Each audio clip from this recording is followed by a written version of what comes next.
Hi guys, welcome to the Father and Son Talk show. Welcome back. We've got another action-packed show with the Elimination Chamber predictions video that we're going to be doing later on. Raw, SmackDown, and got news. We've also got a shout out to one of our YouTube followers who gave us a message on YouTube. Like I say, in the comments below, if you give us, if you say something to us, talk to us, give us a conversation, we'll have a chat back to you. We'll also give you a shout out on the next video. So we will do that after the break.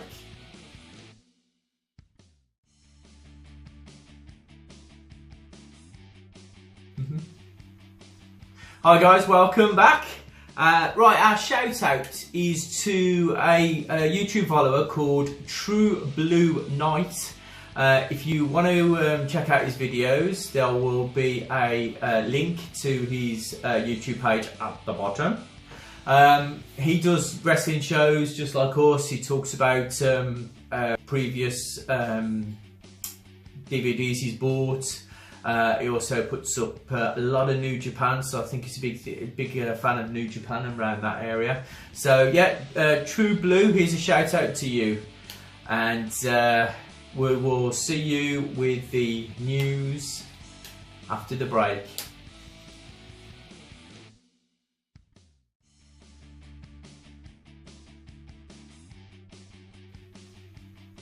Hi guys, and welcome to the news. So we have three things, like always, to talk about, and the first thing is more on the SmackDown side. And this week on SmackDown we had a low attendance. Yeah, so it wasn't normal to see, because no. SmackDown always has a high attendance, and a lot of people prefer SmackDown to Raw.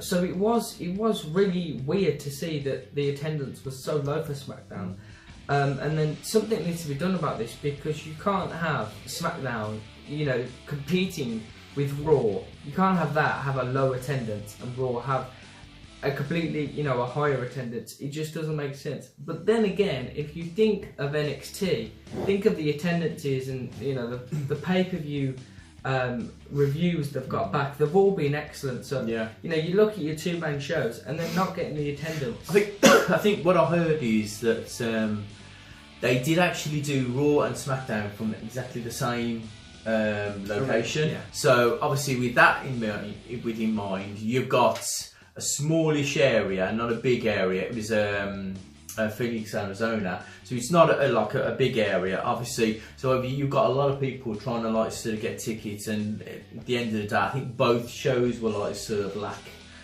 in viewers. Yeah. So they moved everybody over to the hard cam area, and then obviously struggled to fill it out. But the big question is, should WWE now look at smaller venues so it does look packed? Yeah. You look at NXT, it looks like it's crammed to the rafters, just because it's a smaller building, not as big. They'll cut back on their amount of revenues. Yeah.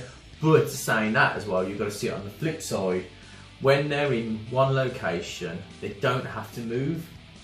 Yeah. So they put it up once, then they take it. So if you think about it, they put it up Monday morning, Monday afternoon, whichever. Then they'll keep it there until the end of SmackDown. Yeah. So obviously you can sort of hire it for the whole day, so it's not moving it around. So yeah, but it is need. I think a lot of it as well has got to do with the fact that when somebody gets the with the respect and the oh yeah, this guy's doing really well at the writing side of it, instead of leaving him on that brand, they straight away move him up to Raw. Yeah. Because obviously it's supposed to be the sort of main show. So what happens is you then get that person go on to Raw, carry on writing for Raw, but SmackDown loses it, so they need to look at it and stop moving people around. Just leave it. You've got a good writer on SmackDown, leave him on SmackDown, because they're both being aired on TV, national TV. Now, if you're struggling to get people to sort of the venues, and you're struggling to pack it out, it's going to look bad. Yeah. Exactly, and it will look bad for the people watching TV because they're like, wait, why is the arena not filled? Are people getting sick of WWE? And that will, really worry people like Steph and Vince, because they're going to go, oh crap, no one's coming to our shows. What the hell are we going to do? The thing with what they did is, even though those pictures we put up on our Facebook page, by the way, if you want to go and have a look at our Facebook page, there'll be a link at the bottom.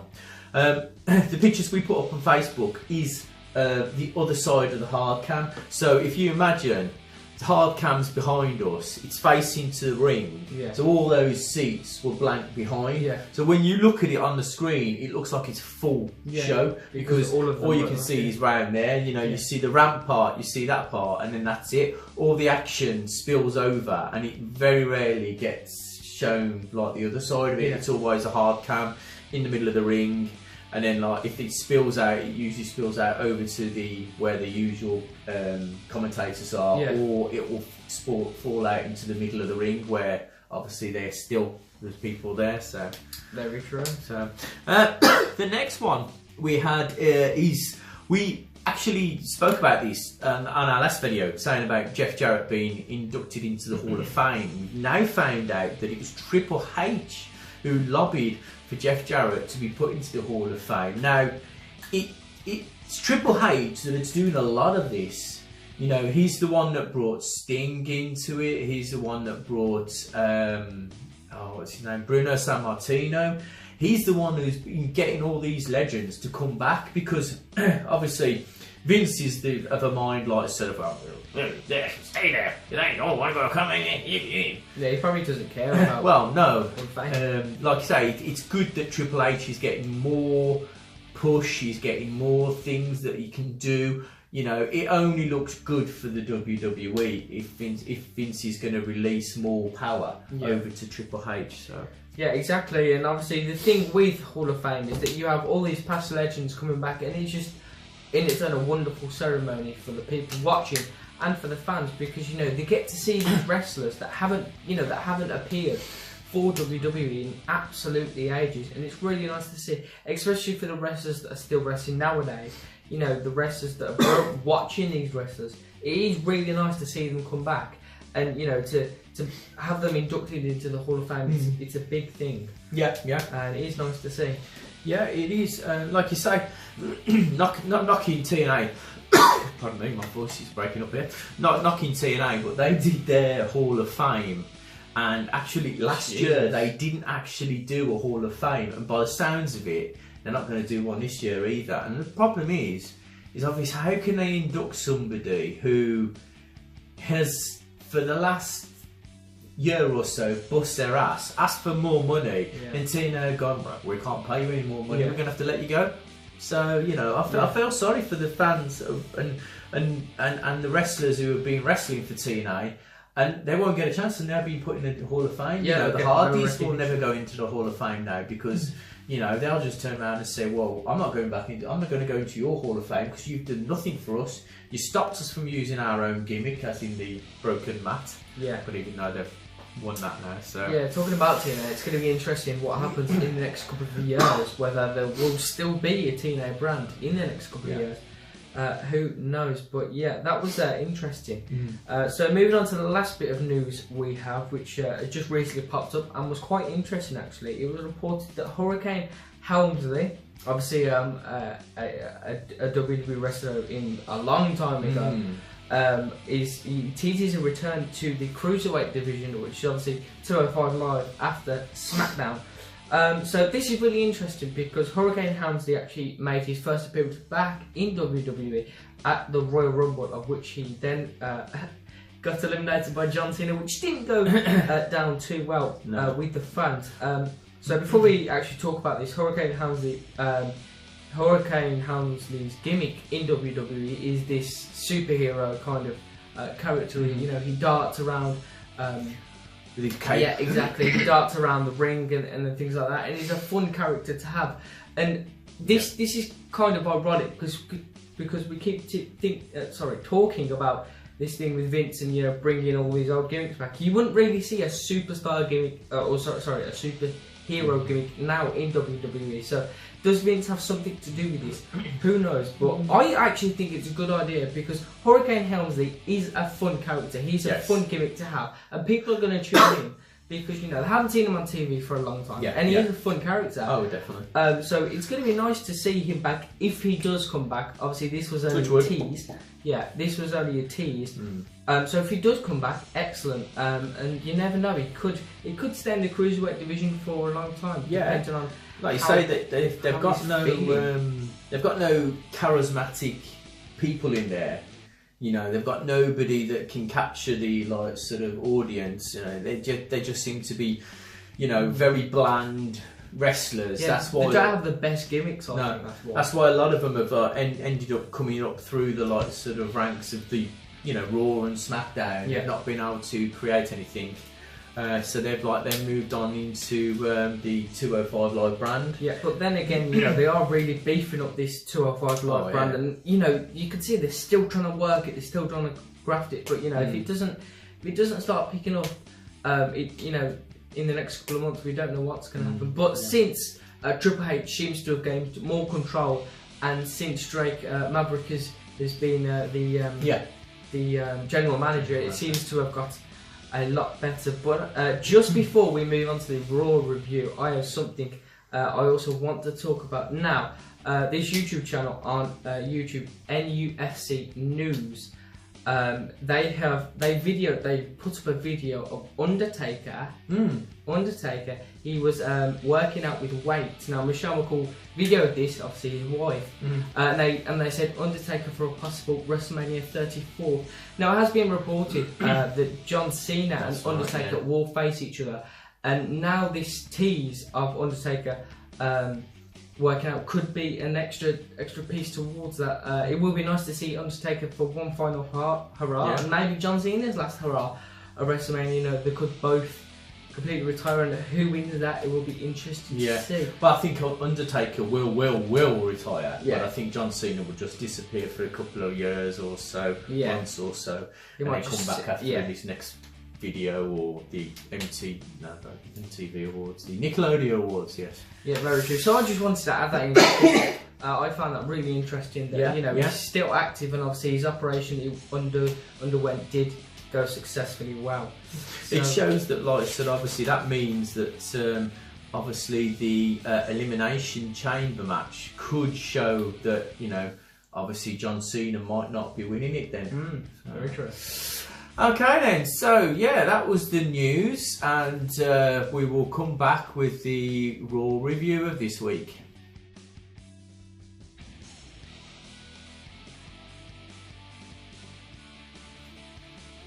Hi guys, welcome back. Right, straight into the Raw review now.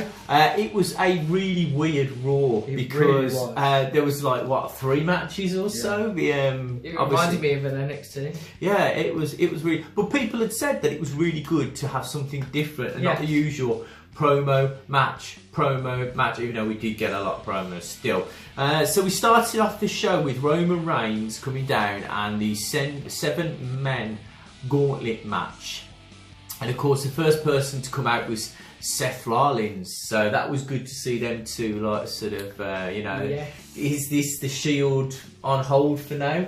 Because obviously we do know that, they're not going to be able to do the full Shield with. I don't think so. I've heard something different apparently happening between Roman Reigns and Seth Rollins. They're trying to set I think the rumours of Roman Reigns is going to turn heel, but we'll see. But Seth Rollins moves on and he eliminates Roman Reigns from the gauntlet match with a very quick roll up.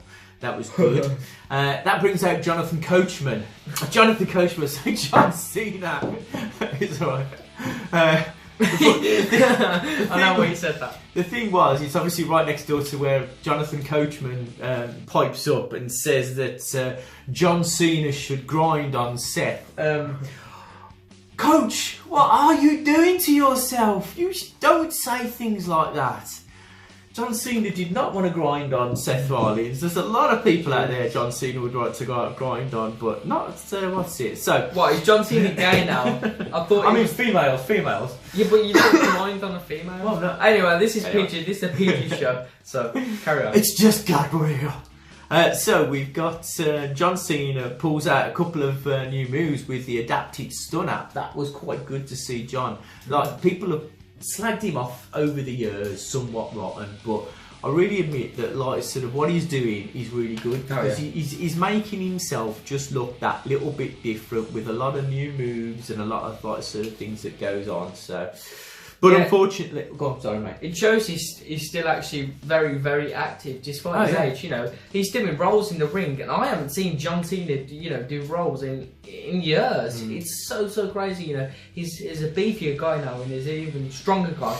And he's doing roles and doing these stunners, which are just wowing the audience. Yeah. Everybody said on like sort of social media, my God, big play John, come out with his big moves. Yeah. But Seth moves on with a curb stomp. Another like sort of move that we don't see much of these days because of. Well, yes, it was first banned by WWE because of how dangerous it was, but it seems to have been making its way back now, depending on whether Seth Rollins has really begged them to have it back, or they've just said, well, try not to do anything that's going to hurt the competitor. So that brings out Elias Samson. Well, no, he's just called Elias. Oh. Everybody's losing their last name. Have you heard about this though? What? Well, Elias has lost his last name now. It's just Elias. And Apollo Crews is now they've dropped off the cruise because the person who shot all those guys in where was it now? Was it Florida? It was Florida. Oh yeah. By the way, sorry guys, we should have like sort of respect to everybody out in Florida. We feel for you've got American shirt on. Showing the American flag for all the guys out there. We hate it, to see something like that, mindless violence going on. It's terrible. Yeah, and obviously, I'm at school now, and it's crazy. Anything like that could happen. It's terrible. So anyway, Elias comes out with a bit of an attitude and. Beats up on Seth, and Seth like this now. He's been in this match for like an hour and 60 something minutes, 62 minutes or so. One thing I saw when Elias come down is obviously he did get whacked over the abdomen with the double base from Braun Strowman, and he actually came down with a taped up. Now, does that mean Triple H suggested that? Does that mean who suggested that? Because we've only seen that up to this point on Ember Moon, and obviously Triple H has full control over NXT. So is that another teaser that Triple H and Seth have more control over Raw? Because I don't normally he would have just come down with nothing on. Exactly. It's like, well, wait there, the guy's just got bashed over the back with a double base. Exactly, and the double base is huge. Yeah, it's a big thing. So obviously Elias moves on with the drift away. So I sat there and I've actually put in, is this Braun Strowman next? Because that would have been so brilliant to see Braun Strowman come down and Elias going, oh my God. But no, it didn't. We then sort of saw Finn Balor into the fray. Finn sort of battled onwards. Onwards and upwards. Onwards and upwards. It was a good match. And Finn Balor moved on with a coup de grace. Coup de grace. I think it's called. Yeah, whatever. Coup de grace. Then, oh dear me. Then the Miz came down. Miz's time to shine. The Miz's time to shine. Well, we all thought that. Yeah. But he then sort of eliminated Finn with the skull crushing finale. Of course, it's only one person left. You guessed it. It was Strowman time. Yes, Braun Strowman came down, finally entered the gauntlet match. It's a bit weird to see him last. Yeah, I thought Elias would have been last since he's But it's interesting because obviously Braun Strowman won. Now, obviously he came in last, so he had a huge advantage. So, does that mean that him being last and easily winning, does that mean he's actually going to be first in this one? Yeah. Does that mean he's going to get first and get eliminated straight away? Straight away, yeah. Everybody's going to bang up, jump on him. Yeah, or does that mean that, you know, that Braun Strowman's just not in the title run at all? So it'll be interesting to actually see what happens in the elimination chamber, obviously, which we will have our thoughts on very soon. Yes, yes. And then next we had Double J's video package officially entering him into the Hall of Fame. Well deserved. Double J. Yeah. He's one of those guys who have lived, died, sweated, bled wrestling through his veins. His dad was a promoter. He cut his teeth in his dad's promotion, went up into the Indies, then finally got into WWE, moved to WCW, then back to WWE, then, as we said, moved on to TNA. So the guy sort of has done a lot of amazing things over the years. Then after that we had Asuka doing her promo. A lot of people have ragged on this, but I still think that people say, "Oh yeah, she stumbles on her words and she struggles to get her promos out." Oh come on! But I see it like this: you don't need to do 4-hour promos to get your point across. She got a point across. Nobody is ready for Asuka. Yeah, nobody, and she don't need to sort of go. She goes, nobody is ready for Asuka. That's all she needs to keep us. Yeah, I mean that actually kind of. No, Jack's ain't gonna come out and get me now. That actually gets me really angry because she's Japanese. She's not. She doesn't speak American. No. She doesn't speak American. She doesn't speak English. She doesn't speak English. No, so, trust me, it's American. She doesn't speak English, so she can't do anything. She's still wherever she comes from. I think it's Japan. Yeah, it is Japan. It is Japan. So she can't be expected to do these 5-minute promos because no one's going to understand that. And people saying, "Oh, she's terrible on the mic." Come on, she's probably better than half of the superstars that can speak English. Exactly. I reckon she's better than the Miz on the mic by far. I don't know about that, but I know she's better than sort of Roman Reigns because everybody sort of cheers when she's talking instead of booing Roman. But, then obviously we had Nia Jax comes out and attacks Asuka.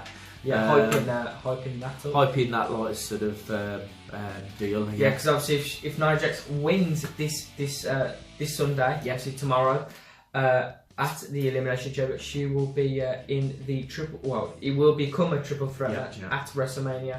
I think somehow that's going to happen. I think. Really? I think either she's going to get in some way.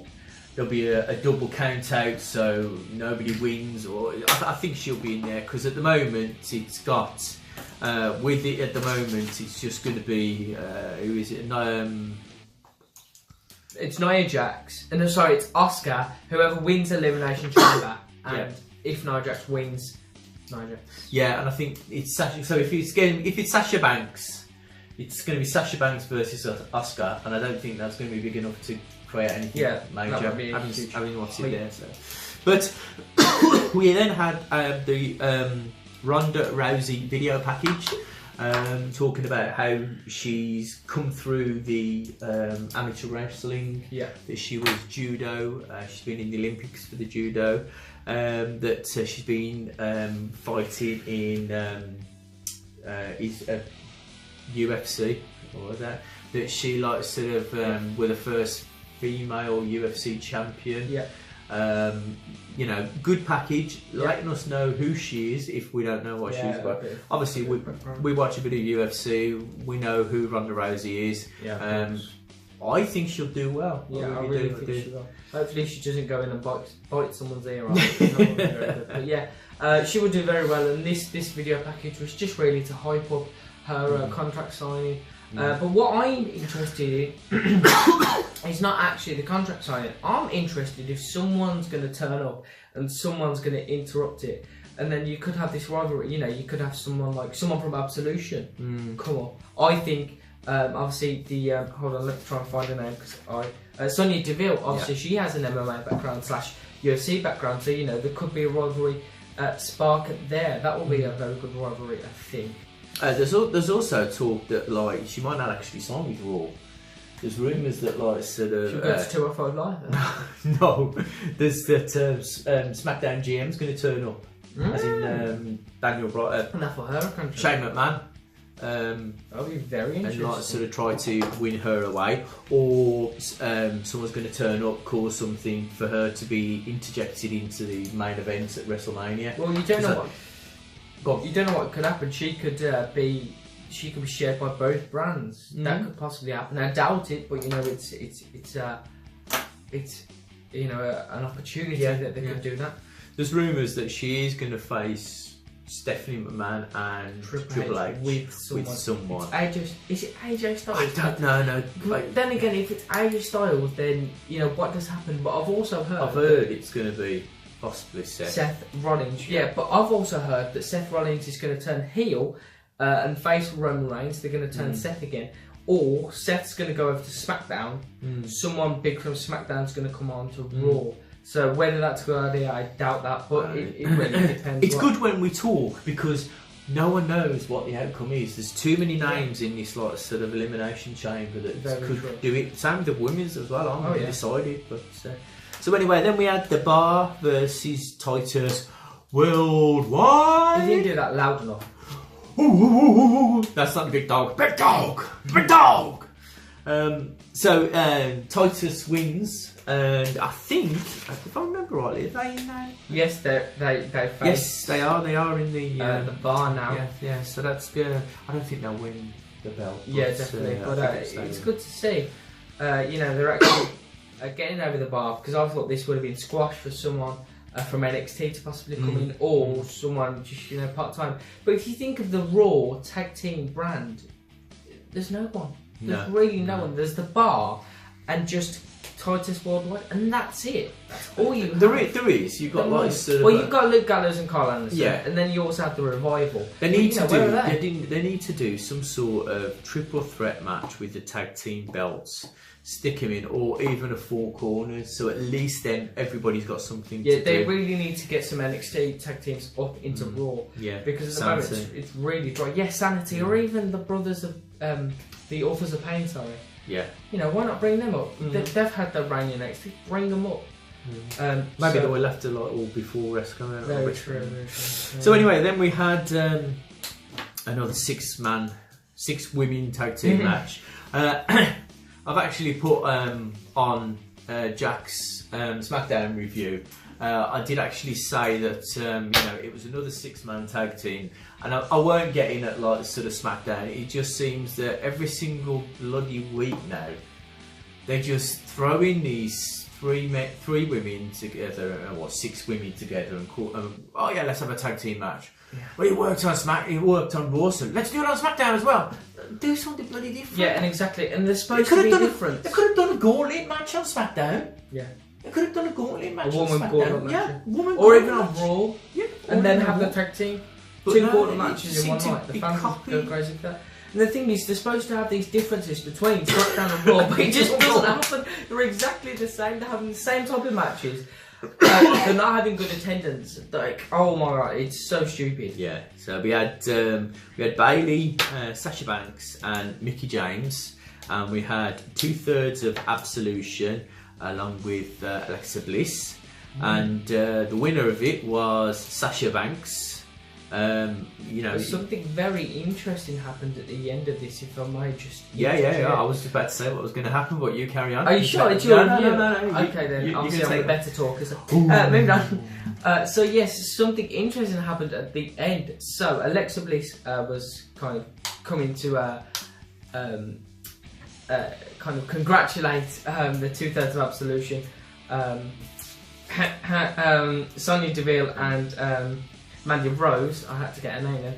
I get confused between the two. I know, I'll do it as well. And the other blonde, Liv Morgan. I wrote it down on there and I was like, it's not Liv Morgan. Anyway, moving on. So, it happened. So, these two turned on Alexa Bliss, and then out of nowhere, Mickie James came and saved her. So, The big question is, the question that I'm also looking forward to is, will there be a friendship? Will there be a friendship between Bliss and James? Do you think they will be?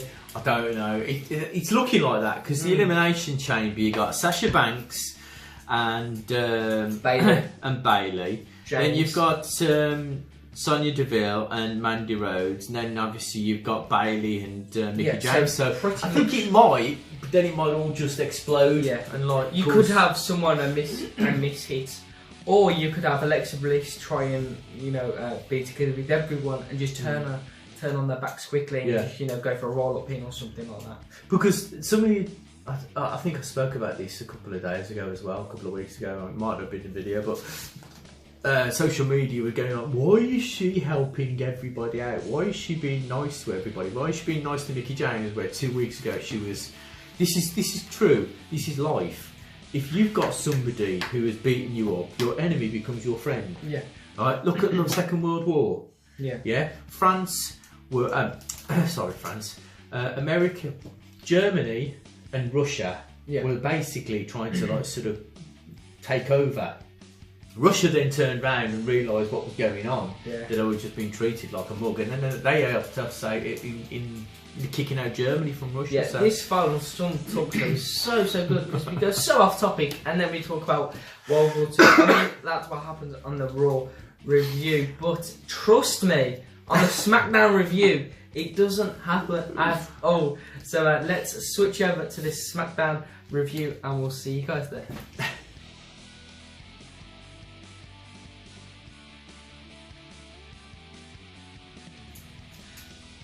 Hi guys and welcome to the SmackDown review, the better review. Oh, I love saying that because in the First World War. No, shush. No one likes that. We are here to talk about wrestling and wrestling only. That's something that Vince McMahon would do, to send his grandkids to sleep or something like that. Anyway, so straight to the SmackDown review we go. So this started off quite weird. I didn't really like the start, although it was different. To me, it did really start off weird because you had AJ Styles in the ring, welcomed by Renee Young. And then, they had the promo, AJ Styles cut it, and the week of Raw and the week of SmackDown was very, very promo. Now, whether this was just to hype up, WrestleMania, or whether this was just, to hype up, obviously on Raw it would be to hype up Elimination Chamber, but SmackDown's got this Fastlane coming after Elimination Chamber. But yeah, it was very interesting to see. It did actually get on my nerves a bit, but what can you do? So after this, it brought out Baron Corbin, the Lone Wolf. I love his music so much. It's good. He's got such good music. Even though I don't know any of the words, I just hum to it. Anyway, so moving on, it brings up Baron Corbin and Kevin Owens, and then Kevin Owens' best friend in the whole wide world, the man he loves, Shane McMahon, comes out, and then you have this kind of talk. I think what it is, it's Baron Corbin basically saying, well, AJ Styles is basically saying that he's not worried for the match at Fastlane that they will have. And then it brings up Baron Corbin. He says, well, I ain't scared of you. I've already beaten you before. And then it also brings up Kevin Owens. And the same thing happens with Kevin Owens. So after this, Shane McMahon tells Kevin Owens that he's in a match with Dolph Ziggler. Obviously, the Zigzag Man. His return last week. So after that, it was Kevin Owens versus Dolph Ziggler. Obviously, Dolph Ziggler came down to the ring. And Dolph was very, very close to picking up the win over Kevin Owens. So, what does this mean? Does this mean the alliance will happen? We'll get onto that in a little bit. So he nearly won with a famous sub, but as soon as he was going to do it, Sami Zayn's music hit, and we all know what was going to happen when he didn't come to the ring. He was going to do... Oh, no, he did. He did run down to the ring. Yeah, he did. He ran down to the ring. Stopped, and then Kevin Owens decided to... super kick him in the face, and then picked up the win off the destruction from Sami Zayn. But a little bit before we move on, this was really, really interesting because Sami Zayn and Kevin Owens have been on their rocks for a little bit. I thought it was going to be a little couple of cracks, and possibly the split up's going to happen soon because I don't think they'll keep them together forever. But Sami Zayn, when he done this, reacted in a weird way because he kept his eyes at Kevin Owens all the time and just walked back slowly up the ramp. And that was the same with Kevin Owens. He just kept looking at Sami Zayn. So, you know, whether the rivalry will happen soon or they might just keep them together for a bit longer, but it was quite interesting to see. What about you?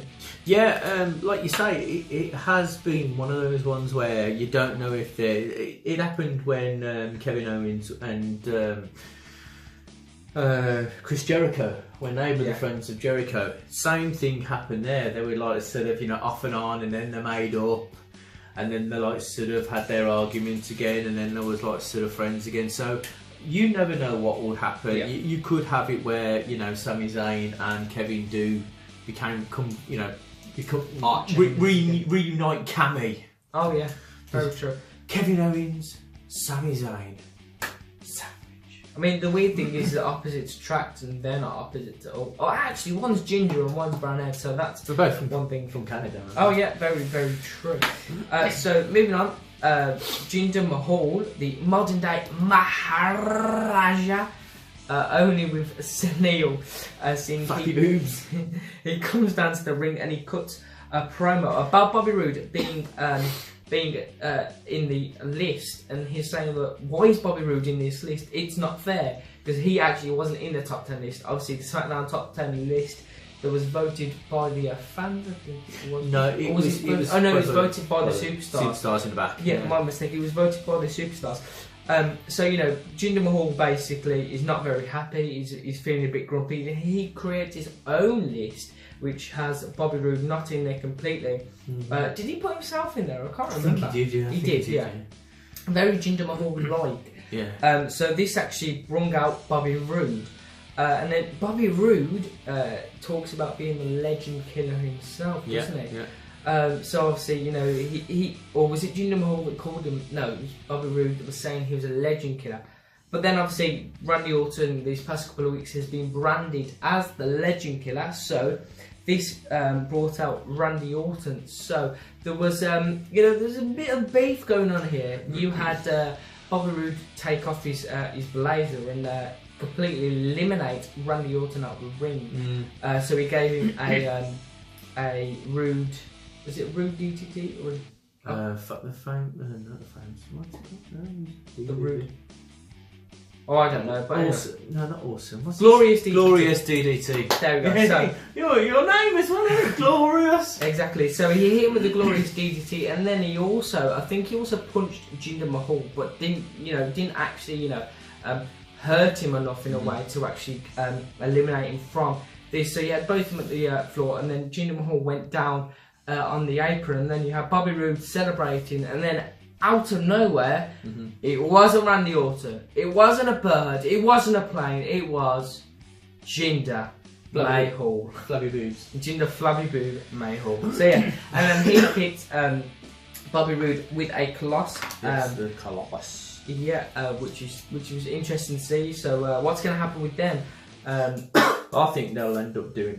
The thing is that the next couple of pay-per-views, I think, is going to be so heavy with like triple threat matches. Yeah, it really is. But you know, it gets everybody in. Yeah, it hypes up the pay-per-views definitely. Yeah. But at the moment, it has been scheduled for Fastlane. It's just Bobby Roode and Randy Orton. So yeah, Jinder Mahal might get the chance to enter very soon. So, like we said earlier in the show, obviously Raw had a 6-woman tag team match, and SmackDown decides to rip them off. That's common Raw talk there. So this match was Charlotte Flair, Becky Lynch, Naomi versus the Riot Squad. So this match was quite a shock for me because the Riot Squad, Charlotte has been picking off the Riot Squad one by one. Yeah. So Ruby Riott did actually win. Yeah. And then you have this altercation between Ruby Riott and Charlotte Flair. Obviously, they will face at Fastlane. Yeah, it's interesting to see because it seems like Ruby Riott is the dark horse and Charlotte can't beat her at the moment. She turned around and she said like sort of 1 down, 2 to go. So obviously that's going to continue a little bit now. Yeah, and obviously Ruby Riott also came back at Charlotte saying, I think she said 1 down, 2 to go as well to Charlotte, and then two down, 1 to go. That was she said 2 down, 1 to go. Charlotte said 2 down, 1 to go, and then Ruby Riott also recorded a lovely message and said 1 down, 2 to go. So they will face at Fastlane. Very interesting. Whether whoever the winner may be. So moving on, we had our first tag team match of the night. It was the New Day. Did you actually see on SmackDown when Big E talks, they put the text on the screen? Oh, it does my tree. Did you like it? No. I thought it was pretty cool. I was like, we know what it is. I actually liked it. Yeah, no, but a lot of people like to join in. Yeah, I know. I just prefer the original, like, sort of. Oh, I don't know, because it makes it more fun, and that's what New Day are all about. Jesus Christ, true. I sound like Byron Saxton. That is terrible. So we had the New Day versus Shelton Benjamin. We'll have some pancakes. We'll get some pancakes. Oh, yes. Have a pancake day. That'd be amazing. I love pancakes. Anyway, moving on, getting a little bit distracted once again. So the other one was the World War. Now we're doing Cookery Show. This match was for the #1 contenders for the tag team titles at Fastlane, and obviously Chad Gable and Shelton Benjamin have had their on and offs with the Usos at the moment, and it's interesting because we all thought they were going to win their titles, but they still haven't been able to do it. I can't believe that New Day's in the. Yeah, I was so shocked. I thought the American Alpha, Shelton Benjamin and Chad Gable, were going to pick up the wins because they deserve the titles. The Usos are good as the champions. The holders. They are the best tag team in WWE. But you can't keep having them because people will get sick of them. Yeah. And then people are going to start booing them. Look at Roman Reigns, Yeah. Throw it down people's Exactly. So, they do need to give the Usos a break. Maybe it will come at the Fastlane where they face the New Day. But interesting to see the New Day pick up the win now. I was quite surprised about that. So, moving on, we had the Bludgeon Brothers versus SmackDown's #1 tag team, the Jobbers. I don't know what they were called. Yeah, they were just a bunch of jobbers. Yeah, they were just. It literally looked like they just got someone from outside the street, So stuck some wrestling gear on them. Daniel Bryan popped his head outside the theatre doors and said, "You two, just come in here and watch," and then just stuck wrestling gear on, and then just told them that they're gonna get battered by the Bludgeon Brothers. I feel like that's what happened in my head. So yeah, Bludgeon Brothers versus Jobbers. We obviously know who won there. The Jobbers absolutely hammered them. Bludgeon Brothers is so weird. That happened. Yeah, that would be so funny. People would be so shocked. Yeah, it has happened loads. So obviously the Bludgeon Brothers picking up that win, and then we had after that a Nakamura video package, of which we haven't seen Nakamura quite a while since his WrestleMania victory. It was nice to see WrestleMania. Royal Rumble video package. Obviously, he hasn't been there since he hasn't been on SmackDown for quite a while since his last win at Royal Rumble. So yeah, it was good to see the Nakamura video package. Which is obviously hyping him up for the WrestleMania match, of which he will face AJ Styles. Will it be AJ Styles though? We don't know. It could be Dolph Ziggler. Who knows? Yeah. But anyway. So yeah, that was a nice video package there. Again, quite similar to Raw. There was a video package, a couple of video packages. Obviously, the Ronda Rousey thing, or maybe it could be Nakamura and Ronda Rousey versus the 2 video package. Possibly. I really doubt it, but yeah. Anyway, so moving on, we had AJ Styles versus Big Bold Baron Corbin. So this match was the main event of SmackDown. It was the last of the night. And so we started off like this. Baron Corbin gave the deep 6 to AJ Styles, but surprisingly he actually kicked out of that, which was because not phenomenal people don't kick out of that deep 6. No, you're not phenomenal. You're not kicking out of that deep 6. So AJ actually does win, and he hits the phenomenal forearms to get the Baron Corbin's not the slimmest of guys now. Do you reckon they should call it the Deep 12? Because of it's not a 6-pack now, it's more like 12. What boring jokes. You're so lucky you have a co-host. Anyway, the reunited Cammy, obviously earlier in the show, came and beaten up on AJ. And oh my god, the lone wolf becomes the saviour of wolves. He actually came to the rescue and saved AJ Styles, which was interesting to see. Does that mean that AJ Styles is his like little cub? Maybe, yeah. Because he's the big bad wolf. Exactly. Hopefully AJ Styles just doesn't recede, and if he does, please go bold, AJ Styles. Please go bold. Exactly. Just shave it. Yeah. That's all you need to do. You need to go up to Baron Corbin and just show him that he will look beautiful with shaved hair. Oh, you don't, but I'm talking about Baron Corbin. I think he'll look gorgeous with that shaved hair. Oh dear. Okay. Anyway, moving on. That was the end of SmackDown. Unfortunately, it came to an end. So, again, there wasn't a huge amount of things we could take. But it was good. But it was good. Yeah. A lot of the matches tried to hype up this main event on Fastlane. Yeah. So yeah, that was SmackDown's review for this week, and now we will move on to the NXT review with Dale. Yep. See you guys there.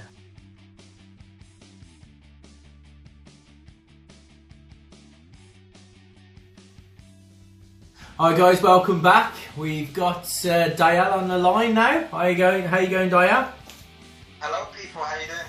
Fine, thank you, fine, thank you. We've got a cup of tea now, we've done our talking. We can hand it over to you for a bit. That's nice, mate. Before we start, I mean, you make one for me, I'm hoping? Yeah. And get your missus to make me a cupcake too, will you? Ooh, the missus. Oh. I'll call her in here. Reason being is I didn't want to name her because we're in a public arena kind of thing. She might not want to be in the limelight, so I thought I'd call her missus. Yes. She keeps on saying like sort of I haven't watched your videos yet. So. Oh, man. She needs to. I mean, everyone knows. I mean, it's growing every week, isn't it? So yeah. Exactly. Fingers crossed she'll join the bandwagon, as you say. Yeah. We could get her to do the women's side of it, couldn't we? Oh yeah. I think that's a good idea. Like, just get a fresh perspective on things, and maybe just it'll be nice for you to listen to someone's opinions. Like Yeah, exactly. Okay then, so NXT. Yeah, NXT coming once again from Atlanta. Not in full sale yet, but like I said a few weeks ago, we're expecting it to go back in a few weeks' time. A very good show, nearing the hour point this week, unlike last week, which was a bit shorter, but full of showings. First of all, we'll start with the video package. So we got Almas versus Gargano, which is the main event of the evening. Yeah. I'm sure we're all looking forward to this one. Yeah. Oh yeah. You know, you just want something good to come out of it, but you know that in the back of your mind you're thinking, oh, what's going to happen? It's not going to really happen. Exactly. But like we were saying, week in, week out, NXT just keeps delivering these small storylines. They keep it going week upon week. It's not like a SmackDown or Raw where sometimes you watch it thinking, well, hey, it's the same thing. Like again, another 6-man tag, another 6-woman tag. Yeah. It's like this progression, isn't there, every week, and this is part of it. Exactly. That's what we was talking about. The fact that Raw had a 6-women match, and SmackDown had exactly the same match. There was a stat going around actually just before we get on to NXT. Apparently, since the start of the year, I believe they've had 9 6-woman tag matches on Raw and SmackDown. 9. Wow. It's ridiculous. All we were saying, why not do? They could have easily done Raw having the 7-man gauntlet match and a 7-women gauntlet match, and then put on a SmackDown. They could have had the 6 women and a 6-man tag team matches. It didn't make any sense. And you know, like we've already said, there's supposed to be difference between the two brands. The brands are supposed to be split, and it seems like they're just copying each other's ideas. And to me, there's just no difference in that. Exactly. You got Absolution on one side, and you got Riot Squad, yes, which is like the mirror image. And there's no need for the Riot. They weren't even ready to be called up from NXT, so I don't know why they took them up. But there you go. That's Vince's logic, isn't it? I suppose. Yeah. Stick more women in there. You can't say that these days. It's got to be PC. But yeah, we start off with a video package, which was kind of great. We just set the scene as you were doing basics, just talking about Almas and what Gargano went through with him at NXT TakeOver. So it was a good start. We go straight to the first match then, which was Velveteen Dream, everyone's favourite, versus No Way Jose, who we haven't seen in a few weeks. So Yeah. I love his music. Matchup, I thought, yeah, it's unique, wasn't it? Yeah, I love his music. No, Jose's. I love his music, the way it comes out. No way, Jose. Yeah, good. One thing I saw in this match is when Velveteen Dream was kind of moving around. You had a huge reaction from the crowd, and then you had No Way Jose do it, and then the crowd just like he's kind of just deaded out, which made me laugh. It shows the popularity that Velveteen Dream has, and it shows that you work hard, you get what you want. So, did you see that tweet that he put out? Who was that? Was that Velveteen? Yeah, Velveteen Dream. Sorry, man, voice is going a little bit here. He put out a tweet saying that he's a homegrown talent, and he's basically having a bit of a dig at the new guys that are coming up through the ranks of the WWE, saying that he's a homegrown talent, that he started off in the WWE, and that it's not kayfabe or anything like that. So I think he's trying to say, look, you can create a good thing without going to the indies. Oh, 100%. Was any part of I believe it was Tough Enough. Is it Tough Enough? Yes. It was that, and I think he was doing that show. They realised he was a good athlete, and they brought him through. I mean, how old was he then? Probably about 20. He's only like 22 now. Yeah, it was a couple of years ago, wasn't it? NXT. Yes. So yeah. Well, 20 years old, so they realised his talent and they've gone with it, which is good. Well, if you look at a lot of the women coming through now, NXT, a lot of those came through the developmental and the NXT women's side of it. I think it's Mandy Rose, perfect example. Who was it again?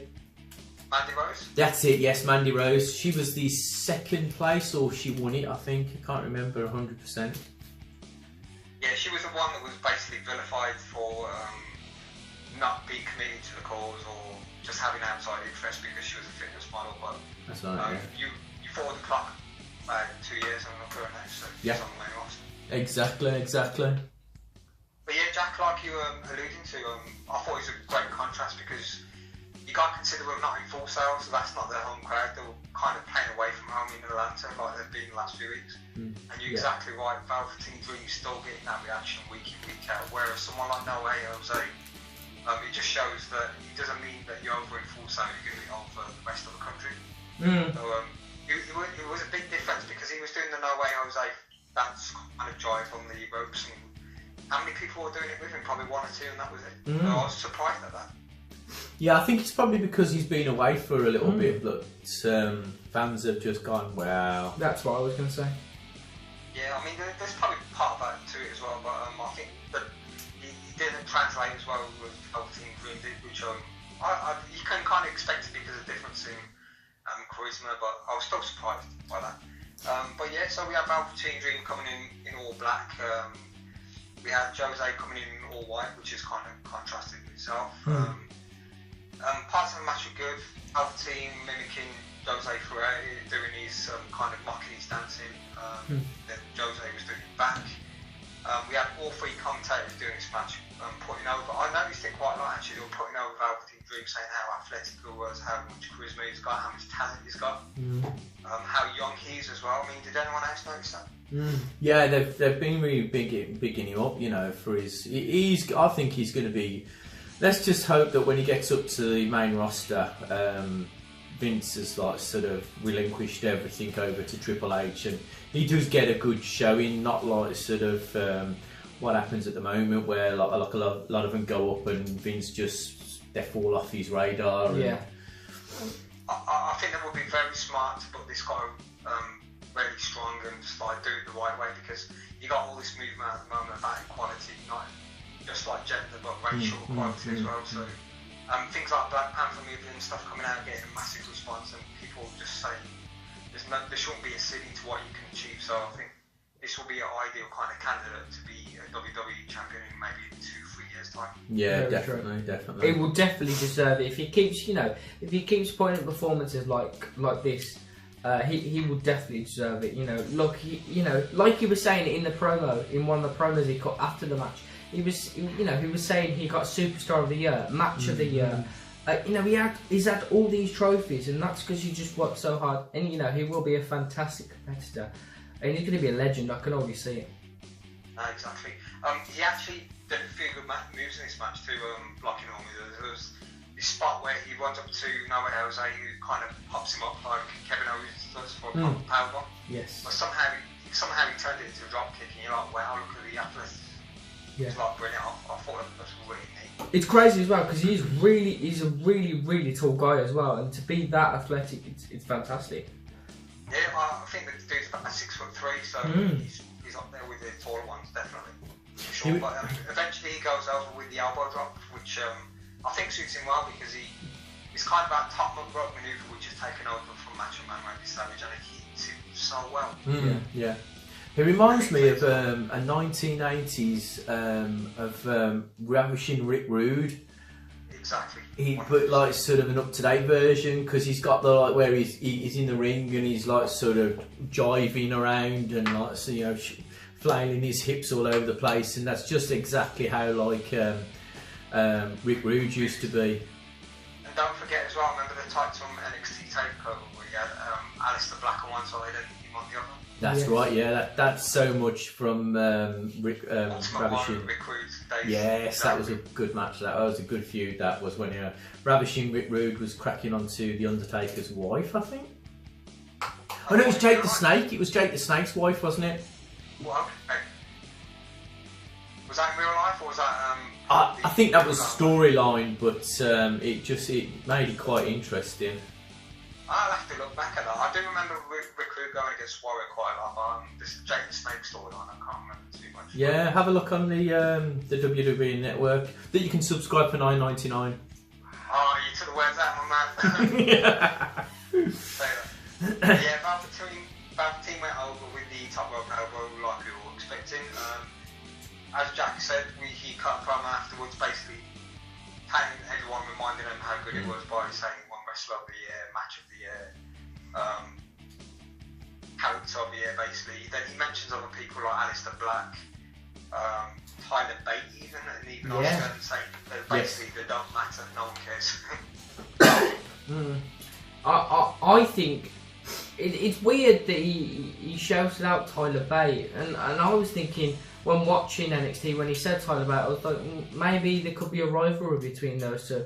Maybe Tyler Bate might come back to NXT and there could be a rivalry between Velveteen Dream and Tyler Bate, because it just didn't seem right that he randomly mentioned Tyler Bate. Out of all the wrestlers he could have mentioned, he mentioned Tyler Bate. It was interesting to see, so there could be a hint of a rivalry there quite soon.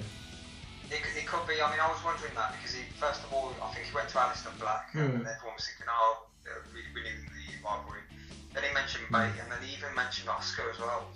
So I don't know if it was just a random kind of list of people he mentioned there, but yeah, it was interesting that Bate came up in the conversation. But the only thing I would say against that is Bate is so short. He's like literally, I think he's about 5'7" in real life.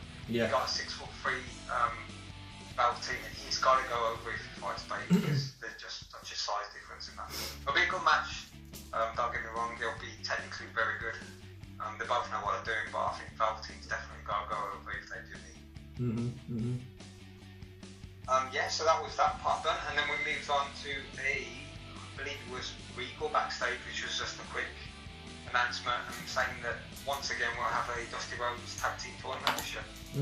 Yes, it was good that they're now actually introducing that into the actual main event at NXT for the WrestleMania weekend. So obviously whoever wins that and then going to be taking on the champion, aren't they? That is the one. I'm trying to figure out who I'd pick for this, but I would take maybe someone like Heavy Machinery or I wouldn't say or maybe TM61 maybe. Yeah, they could. But then again, you don't know if they're going to bring anybody in from outside to do it. I don't think have they said what the character who's going to be in it yet? No one's been announced yet, but just as you said, bringing someone in from outside, there was a picture released on Instagram, I think it was 2 days ago, and there was a wrestler called Gunner who used to be in TNA. I don't know if you've heard of him, Tyro Jack. Who is it again, sorry? Gunner? Yes, I know. Yeah, he used to be ex-military guy, kind of big stocky, Yeah. with a beard. And apparently he's debuted on some house show with NXT with about 3 other wrestlers. Okay, alright. They look very much like Sanity, so expect maybe Sanity to break off now a little bit, especially if they've got someone in their place coming up. Yeah, Yes, I reckon Sanity will get that push into the main roster very soon. But it depends where they go and how they actually use Sanity. Yeah, but that'll be interesting. That'll be something to look forward to. I'd like to keep them as a group instead of splitting them all up. I think they'll work better for Eric Young and maybe Wolf. They'll work better as a group. And then Killian Dane split off. I think Killian Dane would work well as a solo. Yeah, he can hold his own kind of thing. But the other two need the group, I'd say. Yeah, definitely. Yeah. So then we move on to our second match, which was a quite interesting one actually. A lady called Vanessa Bourne. I don't know if anyone's seen her before. No, I hadn't seen her before. I thought she was like related to Evan Bourne. I thought maybe Evan Bourne's got a daughter that's grown up quick. I was going to be fair. She's got a fan in me, that's for sure. Definitely a fan in me. You know who I was rooting for, and she was fighting Nikki Cross. Who was just as extreme and as banshee-like as ever with her screams. Yeah. I actually wrote down a few notes, and one of them was Bourne looks hot, so... Yeah, she was. Just in case I didn't mention it before. A former NFL dancer, apparently. Yeah. Who did she dance for? I have no idea, do you know? I don't know. I was just. But if she's from Florida, maybe she could have danced with the Dolphins, maybe. It could be. The only team I really follow is Chicago Bears, so I don't. Yeah, I know. Well, anyway, we're going to talk about that. Yeah, and then basically she had a match with Nikki Cross. I was thought it'd be a bit of squash, but she actually got a bit of offense in here. Yeah. She got some good things in, like a nice suplex, a 360 slam, which I wasn't expecting. As expected though, Cross went over with a pin after a bit of an over-the-top comeback, which she did with a lot of screaming there. But I think it kind of suits the character, but sometimes she can overdo it, I think. Yeah, she does. She's good because obviously from Scotland. She's from Scotland, isn't she? It's good because obviously you see the like sort of as in Braveheart and everything like that. They're like wild Scottish Highland person, so it suits her quite well. It does. I think the start of it does get the crowd going when she runs in and she literally just bounces off every ring rope she can find. Yes, yeah. It's quite funny, but I think during the match sometimes maybe she can go a bit over the top with her hours and like screaming. Yeah. Erratic behaviour, but yeah, it's good. I mean, it's kind of behaviour you expect from Dean Ambrose, but a bit more down. He's supposed to be a lunatic, but is he really a lunatic? Not really. But at least she's living up to her character, I suppose. Yeah, definitely. She is supposed to be that kind of demonic kind of character, and I think she does fit that really well. She does well. I don't know if they'll ever make her NXT Women's Champion, but yeah, she's doing well. Yeah, I doubt that. Yeah, and then we move on to our main event, which is the one we were all looking forward to. Almas versus Gargano, who actually came down with Candice as well. Yeah, yes. I mean, you kind of expected them to be a factor in the match, but I didn't expect what happened to have happened, really. Early on, we see Almas hitting the back elbow on Gargano. Some nice work, nice counters going on, and then very early on, probably about 5 minutes into the match, we get both ladies fighting and they actually leave the arena. So, I mean, did anyone see that happening that quick?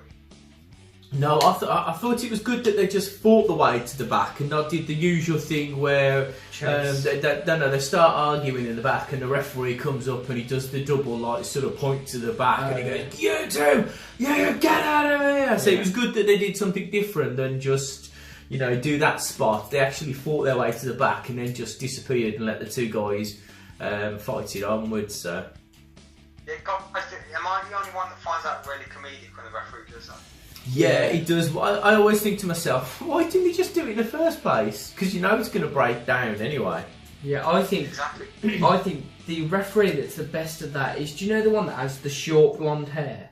He has the short blonde hair and it's like in part ways. He's the one that, because whenever he does it, he gets such a big reaction from the crowd, and you can also because he does like that glorious thing that Bobby Roode does, and then he points to the back. That referee gets a lot of attention, like probably more than Roman Reigns, to be honest. He's Ric Flair's. He loves Ric Flair, doesn't he? And the referee in this match, I believe, is my mate calls him Mr. Orange because he's like super tan. Yeah.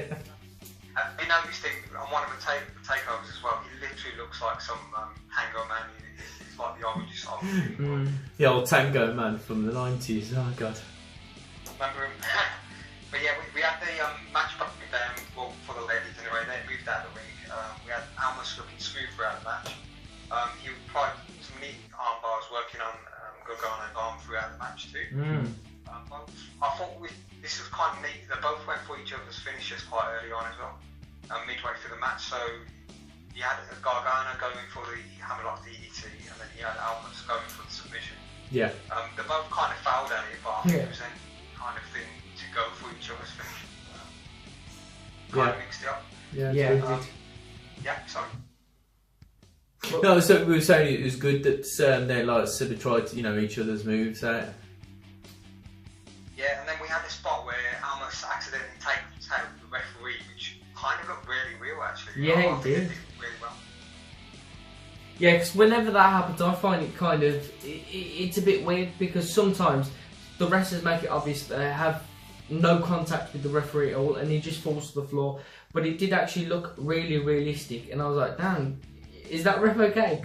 He really looked like he got one, and I thought he got, his head went off the turnbuckle in the corner, but luckily he didn't. But yeah, it was quite nice to see. It was different because you haven't really had that happen in quite a long time. A ref get knocked out. No, but I think that was the only way to do it in order for the result to end. It did. Yeah. Exactly, and the good thing about this was referee went down, and the match obviously continued. And then Gargano got Almas in his submission move, and I thought, please don't do that tap. Because basically, what would happen if he was in his submission move and Almas started tapping? That would make Almas look a bit weak because you'd be like, oh, he's lost the match kind of thing. That's what you expect to happen, isn't it? When the referee's down, it's for the face. Yeah. You tap out the heel and then kind of get up and then try and wake up the referee. That did not happen. What do you think? That was a good thing to do? I think it was good that they didn't have him tap out, because otherwise, like you say, it would have been like, oh, well, he could have won if the referee had got up, sort of thing. Exactly, but instead what we had is Almas refused to kind of give in. He was probably in it for a good 30 seconds, nearly a minute. Then you're kind of thinking, how's he going to get out of this? And then all of a sudden, Gargano's best friend, who we all know is Ciampa, comes into the ring, gets his crutches once again. He's probably sick of seeing the silence. And he hits him over the back once again. So it's like that. What is it? Third time he's done this now to him? Well, I know it's the third time he's attacked him, but it's the second time with the crutch, isn't it? Because the first time was after their match at Takeover. At Takeover, yeah. Yeah, so I mean, he's gone once again. Obviously, that floored Gargano a little bit. I mean, Almas gets up.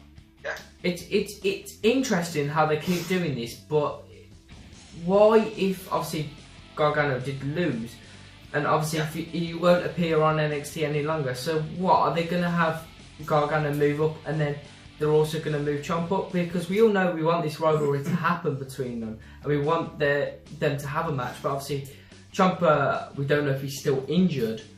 So what's going to happen? Is he? It's confusing because they've tried to build up this, and then obviously Gargano has to leave NXT now. So it's going to be interesting to see what happens with Ciampa versus Gargano if it actually goes down. Well, like you said, Almas went over with the hammerlock DDT, which means Gargano's got to leave technically. Yeah.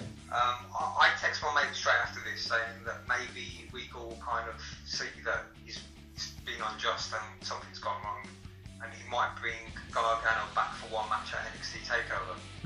But then my friend kindly sent me a video where apparently after the match, I don't know if you guys seen this, Regal, Gargano and the Orange Ref were standing together in the back area. The Orange Ref as it's called.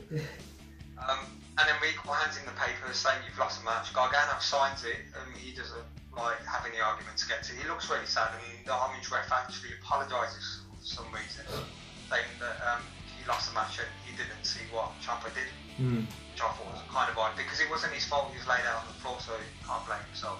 Yeah, exactly. But basically, that rules out Gargano having a fight with Ciampa in NXT. So. I think what could happen is Ciampa comes back, right, after his injury, and then Johnny Gargano starts doing run-ins.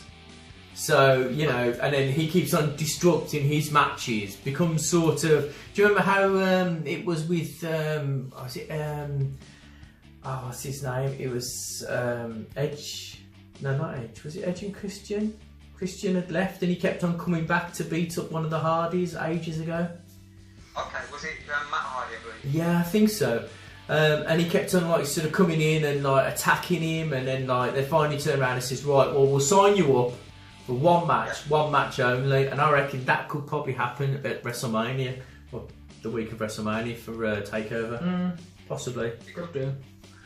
That's a possibility. Or I was thinking either that. I mean, that's a good shout. What you just said there. It's like, or Gargano goes to 205 Live and they take Ciampa with it because obviously Triple H wants 205 Live to evolve, and but what they're waiting to do is take two stars who have got a storyline with them and got backing from the fans to 205 Live. Yeah, you said exactly the same a couple of weeks ago, didn't you? Yeah, that's a possibility. Yeah, it will definitely get 205 Live more followers if they do have these two go up, because obviously Gargano's loved by NXT and so is Ciampa, so it will ramp up the views. It's a possibility. It's a good possibility. I mean, whatever happens, I don't see these guys bidding on the main rosters soon anyway. I'd say it'll be 205 Live, or like what you just said, they'll work their way into TakeOver somewhere.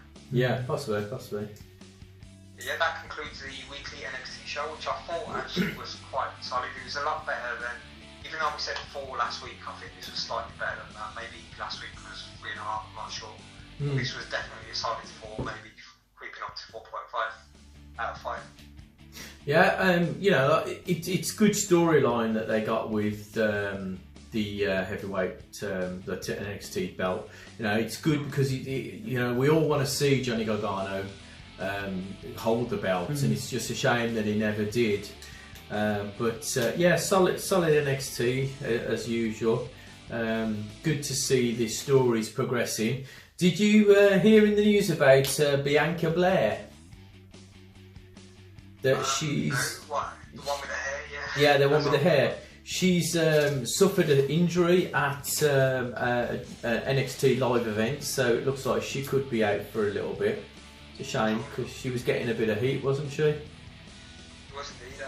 She was doing well the last few weeks. Every time she came, I think she started off as kind of neutral, maybe tweener, but subsequent months she became more of a heel. So that's a bit of a shame, I suppose.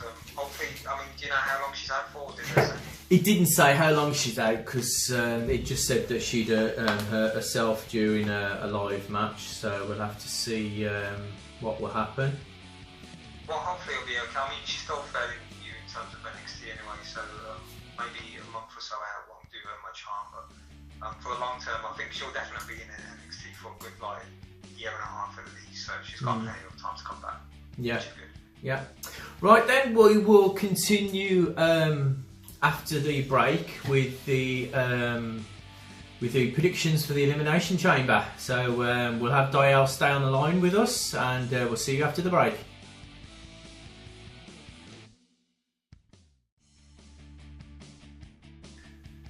Hi guys, welcome back. We're going to start with our Elimination Chamber predictions. We've still got Dial on the line, who's going to give us his thoughts in the matches. And like I say, we're going to all these matches are in no order. We just these are how we've printed them out, so we don't know if these are in the match order. But it says that the kickoff show is going to be Luke Gallows and Carl Anderson versus the Revival. I know this is one that's like sort of been bandied around like for the last 2 weeks or so on Raw. So who knows what's going to happen? Is it going to happen on the kickoff show? We don't know. It's not been officially said. Nobody sees anything. So, but I believe that. I think Kyle Anderson and Luke Gallows are going to get this one because they won the first one, Revival won the second one, so I'm going to go with Luke Gallows and Kyle Anderson for the win. Okay. Interesting choice. I actually haven't seen the full card, so I really don't know who I'm picking. Obviously, I'm the title holder at the moment, so if I don't get this win, things won't look too good for WrestleMania. So I really need a couple of minutes to think about them. But Dad, if you've got your prediction, do you want to go ahead and say who do you think is going to win? Yeah, sure, Jack. You think away. Well, this is a difficult one. Coming from the NXT reports perspective, I would like the Revival to win. However, I think they've been booked like jobbers, to be fair, for the last since they basically returned. Not good because I remember all the good stuff they did at NXT and all the takeovers, but I can't really see him going over, even though Anderson and Gallows are just as bad in terms of when they've been booked. The only reason why I say Anderson and Gallows is because they're kind of affiliated with Finn Balor now. Yeah, they seem to be like trying to create the Balor Club sort of thing again. Yeah, and I think if they lose this, then that's just going to drag Finn Balor down even further, and I don't think, even though they don't see him as main event, I don't think they want to do that to him, so I'd definitely go for Anderson and Gallows. Okay. Alright. So that at the moment that's 2 for Luke Gallows and Kyle Anderson and none for the Revival. And sadly, I'm going to have to make that 3. Pretty much my reason for this is just the same as Dow's really. The Revival, they're still quite new to the roster on Raw, and I think, like you were saying, they've both been getting their wins. You've had Kyle Anderson and Luke Gallows win it, and then you've also had the Revival, and then you've had Gallows, and it keeps going back and forth. Yeah. So I think now it's the time for Gallows and Kyle Anderson to actually win the match. But I think if this shouldn't be a kickoff show, it should be higher up the card and just stick a 205 live match in the kickoff show, because they're both very talented tag teams. Luke Gallows and Kyle Anderson, they were fantastic in New Japan. Why are you having them on a kickoff show? It just doesn't make sense. But anyway, my vote's going to Gallows and Anderson, like you two. Okay then. So then we've got the Ronda Rousey official Raw contract signing. I think that something's going to happen between her and Steph. I think something's going to go down on that card that's going to create the WrestleMania moment. What do you two think? I agree. I think definitely someone's going to interrupt or say something against the other one. There's going to be a bit of aggro. They're going to set up a feud.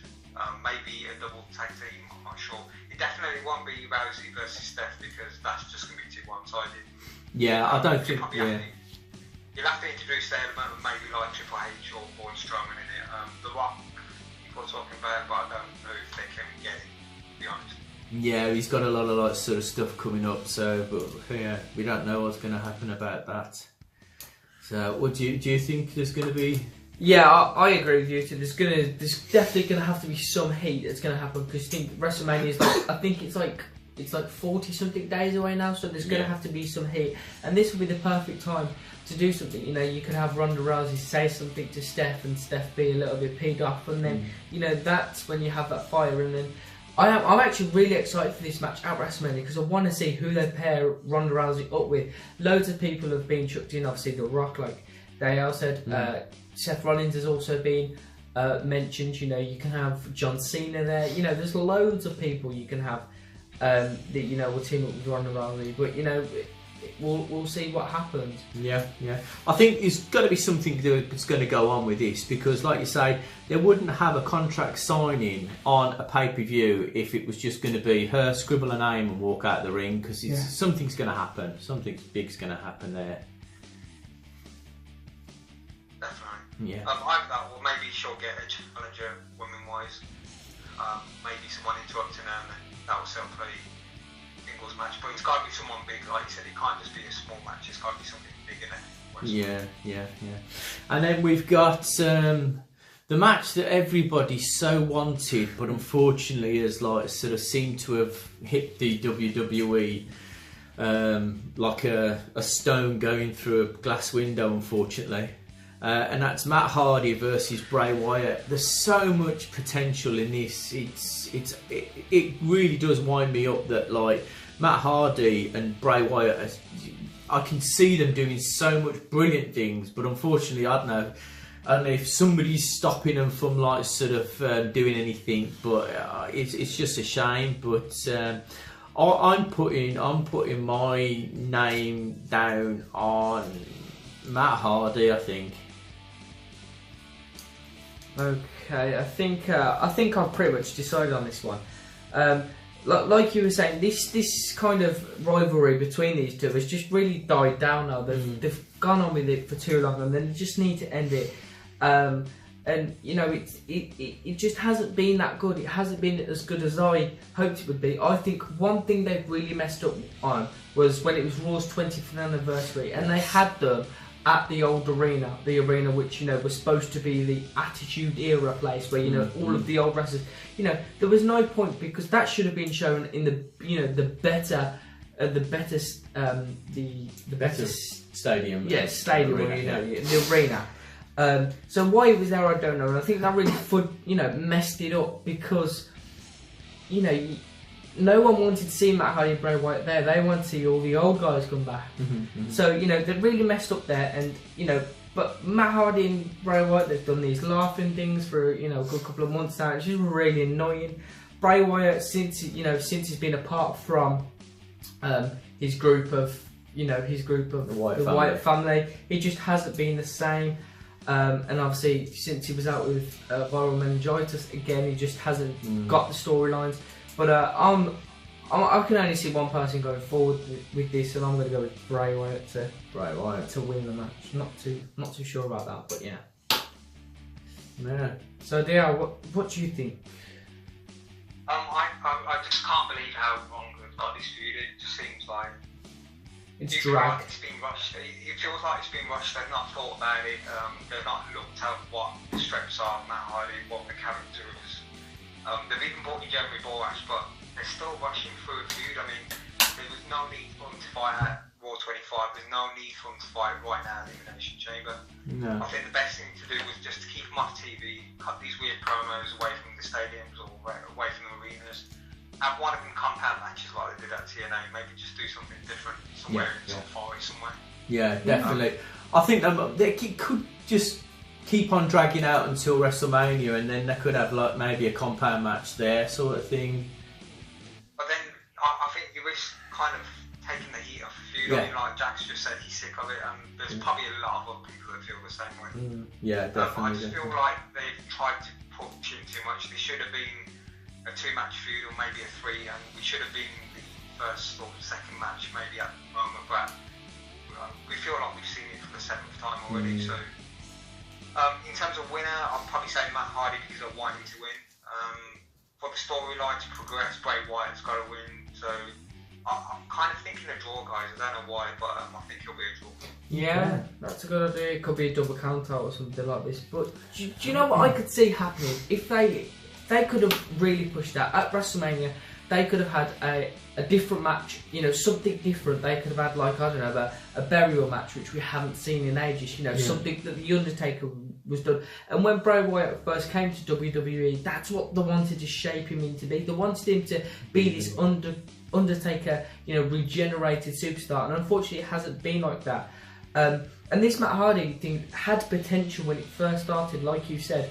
And, you know, they could keep it going and have a different match at WrestleMania, which will really excite the fans. But is it over now? Is it too late? I think so. So I think what they're going to do is they're going to either give one of them the win, and they're just going to sit down and really think what to do with Bray Wyatt and Matt Hardy. Yeah. So that then brings the Raw tag team. I still can't see. I don't understand how this is not a sort of creative. But anyway, we've got the Bar versus Titus O'Neil and And now he's called Apollo, not Apollo Crews, because of what happened in Florida. But is that permanent change? Sorry, is that permanent, or is he? I think just for that week and took it off? I think it is. Well, I know they've done it for a bit. I don't know if it's a full-time thing or if it's just like whilst the heat dies down on this. Obviously the Florida shootings, but yeah, he's now just Apollo. So. Yeah, so you've got the Bar versus Titus O'Neil and Apollo Crews. I'll call it Crews there. I can't see Titus O'Neil and Apollo Crews doing it because I think the Bar, they've got too many people coming up now who will challenge for their title. And Titus O'Neil, or unless they win and then lose it back to them. They won't do that. It's done so many times. I'm going to go with the Bar. I need to get the belt back for starters. So I'm going to Bar. Alright, Dale, can you give us your view on this match? I would probably, because I'm sick of the Bar, because I literally feel like I've seen him about 1,000 times in the start of the year. I'm going to go for Apollo and Titus, I'd say. Damn. Because I want someone different to be in the title picture. Just seeing the Bar every week against Finn Balor or Seth Rollins is just, I'm sick of it. So I'd love to see him lose it. I'd love to see Luke Gallows and Carl Anderson take the belt and do something with it for a little bit longer. Somebody else. Dale, I agree with you on that. I'm sick of seeing the Bar as well.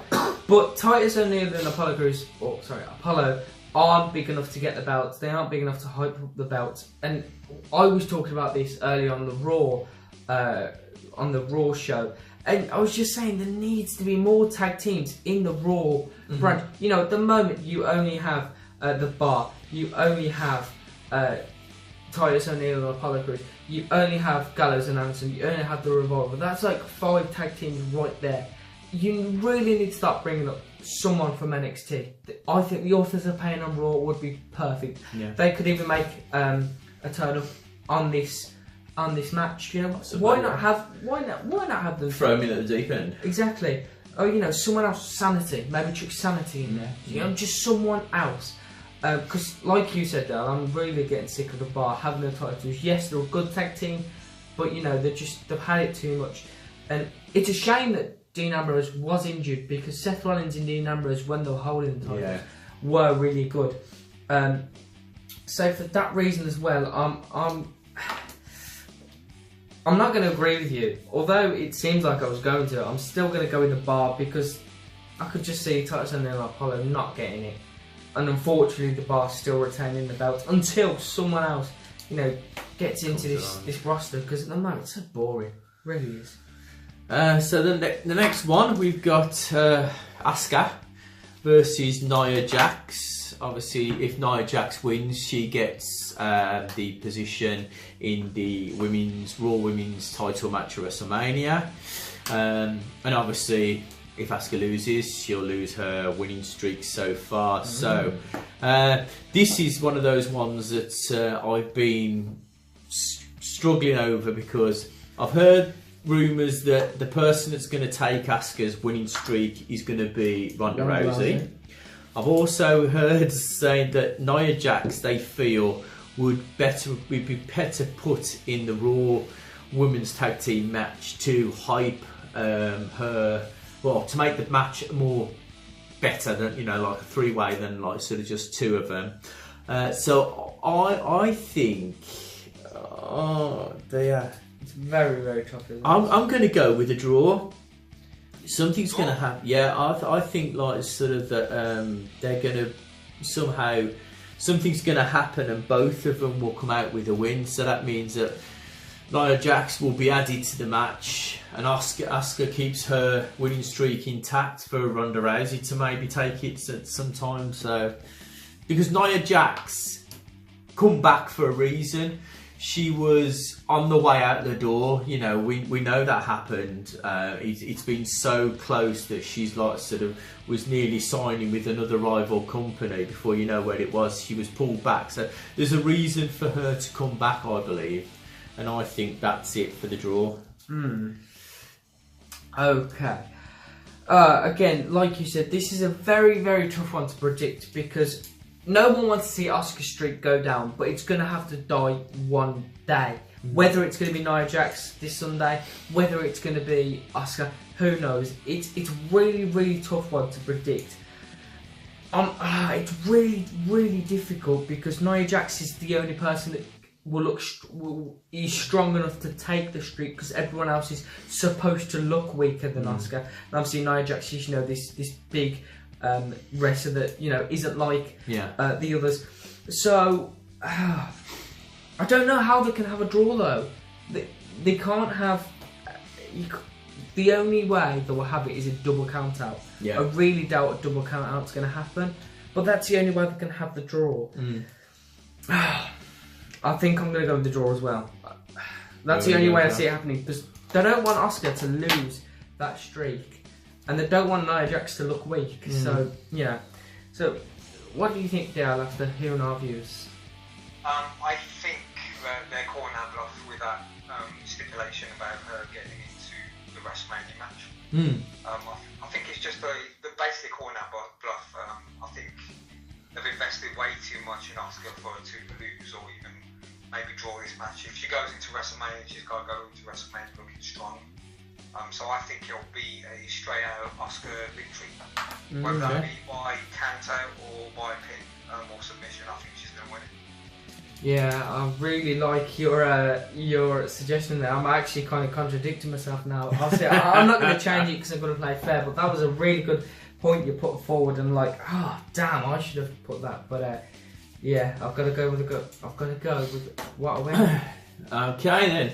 So the last two matches, I hate these sort of matches. I love watching them, but I hate sort of predicting on them. We've got the women's elimination chamber, the first women's elimination chamber. Very true.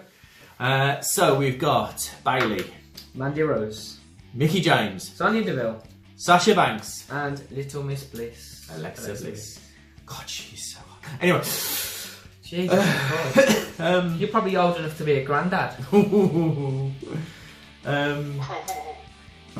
I've been told somebody is a what did you call yourself? A dilf? A dilf? No, a bilf. A bilf. Bilf. That's it, a bilf. Yeah. Boy. A boy he'd like to. Well, a boy. The girl I'd like to. He's supposed to be the boy I'd like to.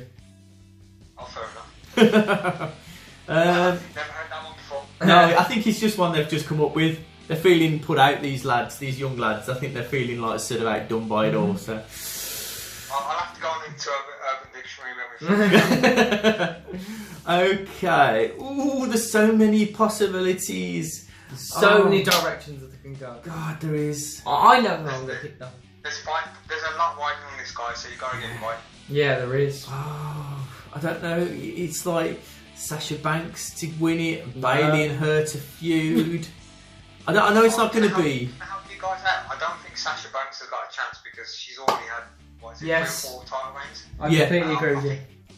And she's already had it starting her own in the Royal Rumble, so I would count her out straight away. So I'm going to go with the safe bet, and I'm going with Alexa Bliss.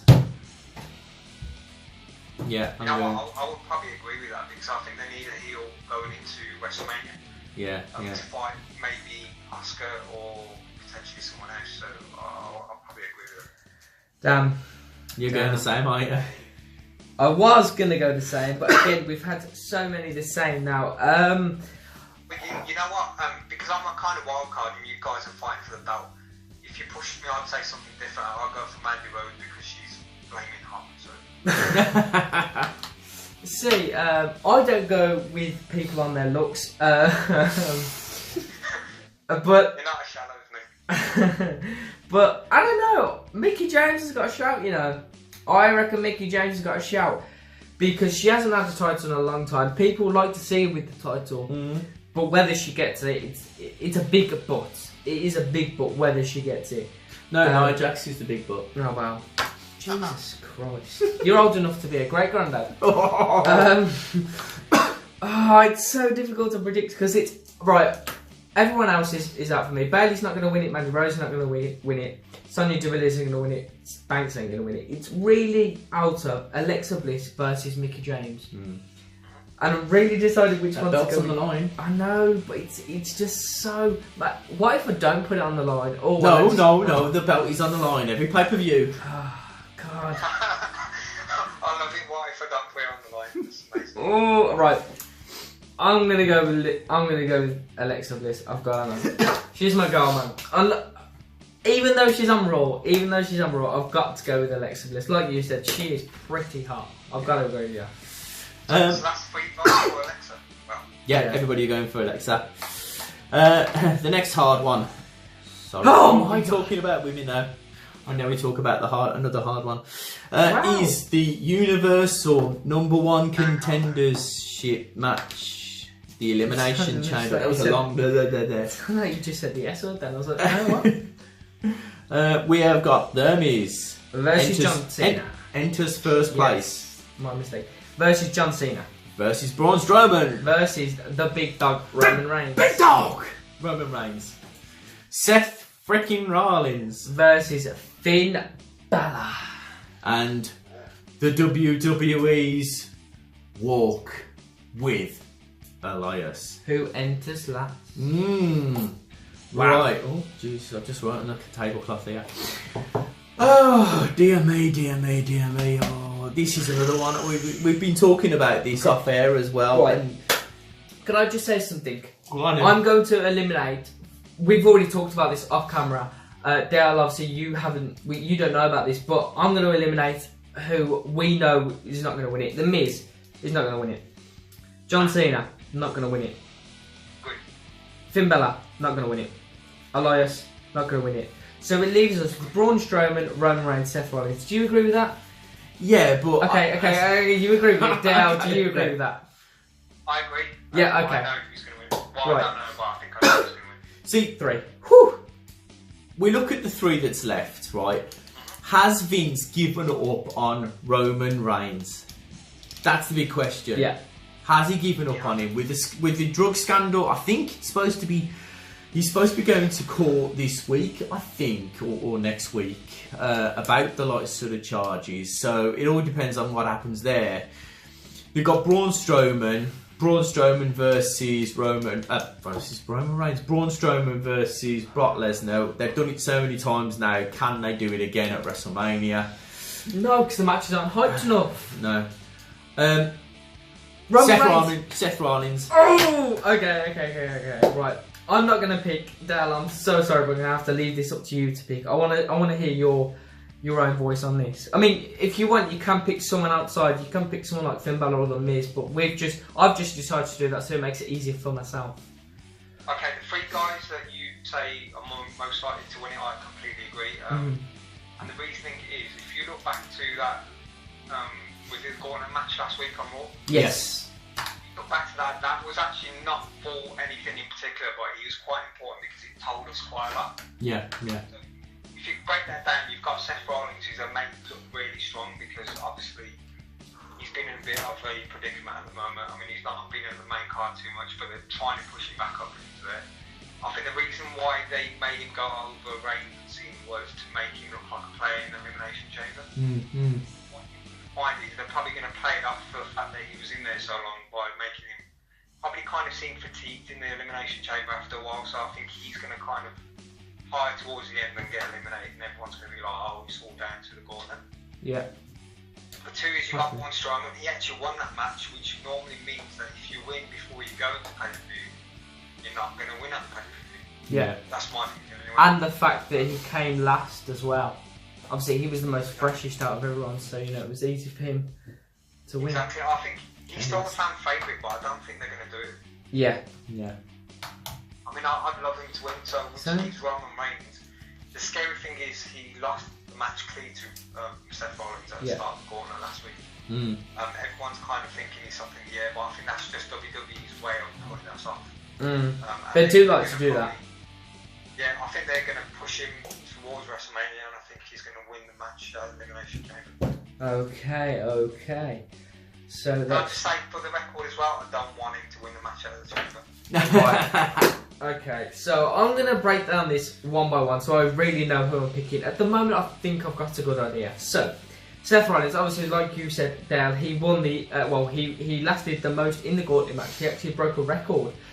He lasted like an hour and 15 minutes, I think it was, something around that time. Anyway, so that will make him obviously look stronger and a number one favourite to win the Elimination Chamber. But again, like you said, that could be a curveball to him, going out in the first round, going out to the first, he could start with The Miz and someone else and just, lose straight away.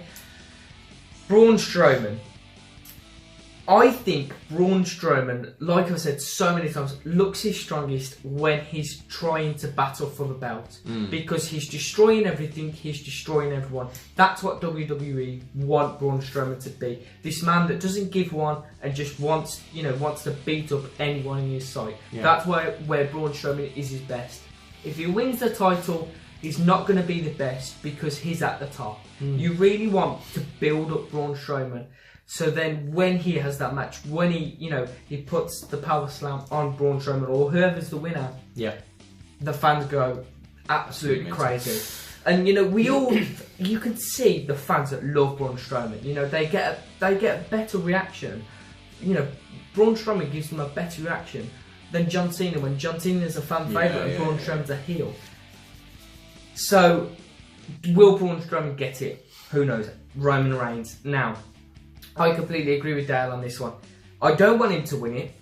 He shouldn't deserve to win it at all. But I think he's going to win it. I just really hate myself for putting this, but I'm going to have to agree with you, Dale, because it's WWE just love Roman Reigns. I don't know why. Yes, he's fallen out of favour with the fans, but they still want this Roman Reigns Brock Lesnar thing. And I really don't want him to win it, but I have that feeling that they're still going to go with him. And I don't see everyone else doing it. It's all down to Vince, mate. It's all down to Vince.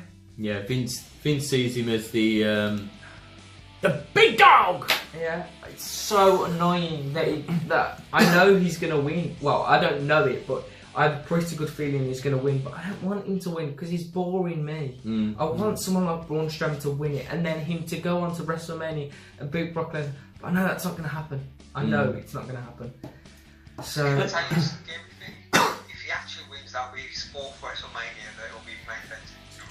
That's ridiculous. And the thing is, he's not even getting over with the fans on his show, on his weekly show. The fans don't even like him. So how is he going to headline another WrestleMania? It's a joke.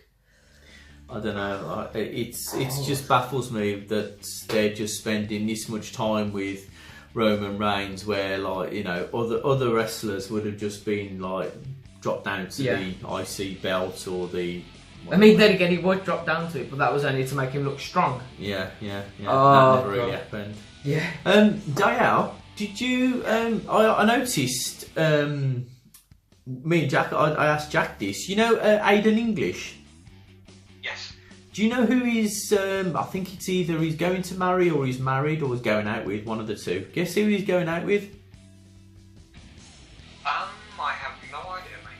Eddie Guerrero's daughter. Seriously? Well. Yeah, and she doesn't look anything like Vicky Guerrero. No, she does not look like anything like that. That's good then. She looks like a very Latino hottie. Wow. So, anyway, thank you for your insights. And we'll have to wait and see what happens on Sunday's Elimination Chamber to see if all of our predictions have worked out. I don't want them to work out because I've bloody gone with Roman Reigns. I'm looking forward to seeing who wins the title with Jack keeps it or not. Yeah, the new champion comes back. Dale, big question though. Who do you want to win? Who do I want to win? Yeah. I would love Strongman number 1 choice, number 2 Elias. Okay. Who would you want to win out of me and obviously my dad? Who would you like to see hold the belt? Would you like to see me retain it or would you like to see him get the belt? I want to see you retain it because I think it's the better heel. Yes! Oh! Yes. No! Yes. It cannot be Glorious again! It cannot be the... Yes. It's going to be the end of Glorious! No! The reason being, guys, I want to see Ty try and take it back at WrestleMania. That's what. No, we can't have that happen. We cannot have that happen. That would be terrible. Okay. Keep the title for another 3 months, Jack. So. Yeah, that's perfect. I do not mind that. Right. Thanks for everybody for tuning in. Yeah. Like I say, if you want to come and visit our Facebook page, we all put like sort of any news that comes up. We always put it on our Facebook page. Hopefully tomorrow as well, I'll be doing a live Facebook video whilst I'm watching the actual Elimination Chamber, because I'm going to pull an all-nighter. Unfortunately, someone's got to go to school, so he won't be able to watch it. So I've got my snacks in. I've got my Budweiser ready to be drunk tomorrow. Fortunately, you're going to have to stick with him for a whole of when he starts to realise that I have won the belt, and he starts to break down.